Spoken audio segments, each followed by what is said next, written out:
ഇന്ന് ഞാൻ വന്നിരിക്കുന്നത് സേമിയവും പഴവും വെച്ച് എളുപ്പത്തിൽ തയ്യാറാക്കിയെടുക്കാൻ പറ്റിയ നല്ലൊരു റെസിപ്പി ആയിട്ടാണ്. ഇത് എങ്ങനെയാണ് ചെയ്യുന്നതെന്ന് നോക്കാം. ഇതിന് വേണ്ടി പാൻ സ്റ്റവിൽ വെച്ച് ചൂടായതിനു ശേഷം 2 സ്പൂൺ നെയ്യ് ഒഴിച്ചു കൊടുക്കുന്നുണ്ട്. 150 ഗ്രാം സേമിയം വറക്കുന്നതിന് വേണ്ടി പാനിലേക്ക് ഇട്ട് കൊടുക്കുന്നുണ്ട്. ലോ ഫ്ലെയിമിൽ വെച്ച് ഇളക്കിയെടുക്കാം. പലഹാരം ഇങ്ങനെ തയ്യാറാക്കുന്നതിന് വറക്കാത്ത സേമിയ ആയാലും കുഴപ്പമൊന്നുമില്ല.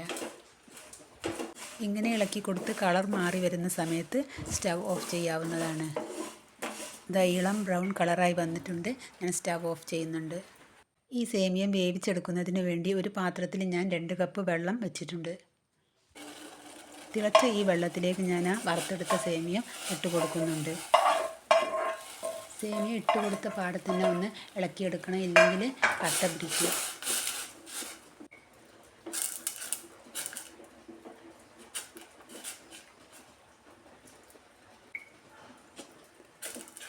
കുറച്ച് സമയം ഇങ്ങനെ ഇളക്കി കൊടുത്തിട്ട് പിന്നീട് ലോ ഫ്ലെയിമിലേക്ക് ആക്കി വെച്ച് മൂടി വെച്ചിട്ട് അല്പസമയം വേവിച്ചെടുക്കാം.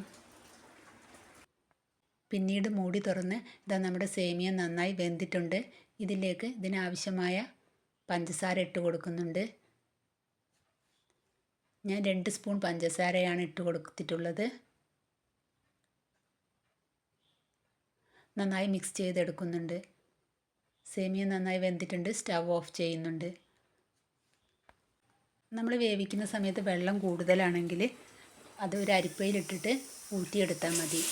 പിന്നീട് ഞാനൊരു പാൻ സ്റ്റവിൽ വെച്ച് 2 സ്പൂൺ നെയ്യ് ഒഴിച്ച് കൊടുത്ത് 2 നേന്ത്രപ്പഴം ചെറുതായി മുറിച്ചത് ഇട്ട് കൊടുത്ത് വഴറ്റിയെടുക്കുന്നുണ്ട്.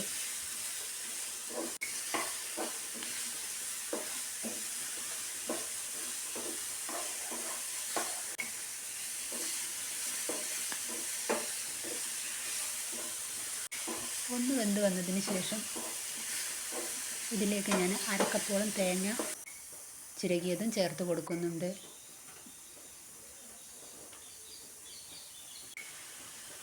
വീണ്ടും ഒന്ന് മിക്സ് ചെയ്തെടുക്കാം. മധുരത്തിനായിട്ട് പഞ്ചസാര ഓരോരുത്തരുടെയും ഇഷ്ടത്തിനനുസരിച്ച് ചേർത്ത് കൊടുക്കാവുന്നതാണ്. ഈ സമയത്ത് മധുരത്തിന് ആവശ്യമായ പഞ്ചസാര ചേർത്ത് കൊടുക്കാവുന്നതാണ്. നമ്മൾ സേമിയം വേവിക്കുന്ന സമയത്തും പഞ്ചസാര ഇട്ടിട്ടുണ്ട്. ഇപ്പോഴും ഞാനൊരു 3 ടേബിൾ സ്പൂൺ പഞ്ചസാര ചേർത്ത് കൊടുക്കുന്നുണ്ട്.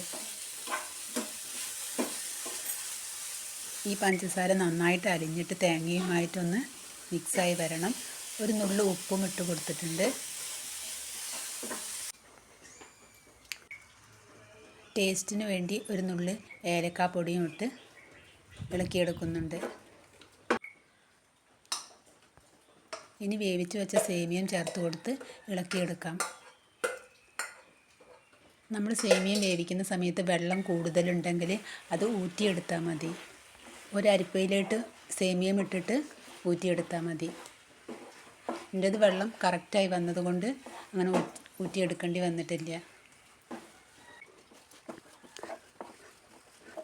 അങ്ങനെ ഇത് നന്നായി മിക്സ് ചെയ്തെടുക്കുന്നുണ്ട്. ഇപ്പം പാകമായിട്ടുണ്ട്. സ്റ്റവ് ഓഫ് ചെയ്യുന്നുണ്ട്. പിന്നീട് ഒരു പാത്രത്തിൽ നെയ്യ് തടവി അതിലേക്ക് ചൂടോട് കൂടി തന്നെ നമുക്കിത് ഒഴിച്ചു കൊടുക്കാം. സേമിയ ഇട്ട് കൊടുക്കുന്നുണ്ട്.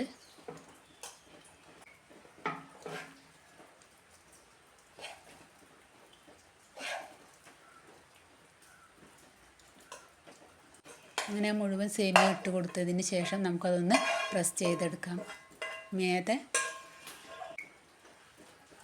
മേതൊന്ന് ഇതുപോലെ ഇങ്ങനെ അമർത്തി കൊടുക്കാം.